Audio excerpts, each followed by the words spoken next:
கனி வந்துட்டு இவங்க மன்னிப்பு கேட்டே ஆகணுன்ற மாதிரி அடம் பிடிச்சிட்டு நிற்கிறாங்க. அதெல்லாம் என்னால் முடியவே முடியாது. நான் இது கேட்கணும் அதெல்லாம் கேட்கவே முடியாதுன்னு சொல்லிட்டு பாரு சீனை போட்டுக்கிட்டு அப்படியே ஓவராக தௌலத் பண்ணிகிட்டு இருக்காங்க. பிரவீன்ராஜ் வந்து நடுவில் புகுந்து இந்த பாருங்க ப்ளீஸ் சொல்கிறது கேளுங்கன்னு சொல்லிட்டு சொல்ல கனி வந்து என்னால் முடியவே முடியாது. நான் எந்த தப்புமே பண்ணல. நான் நியாயமான விஷயத்துக்கு தான் சாரி கேட்க சொல்கிறேன்.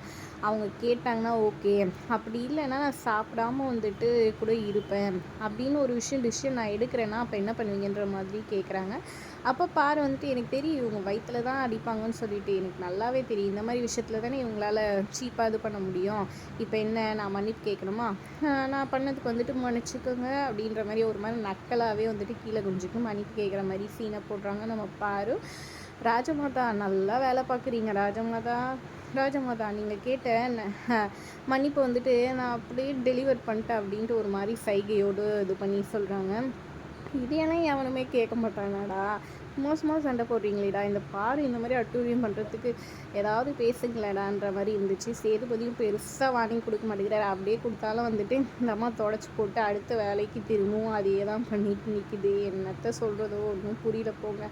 இதோட ப்ரோமோட்டு முடியுங்க. இந்த ப்ரோமோ பற்றி நீங்கள் என்ன நினைக்கிறீங்கன்னு மறக்காம கமெண்ட் பண்ணுங்கள். வீடியோ பிடிச்சிருந்தா லைக் பண்ணிக்கோங்க. தேங்க்ஸ் ஃபார் வாட்சிங்.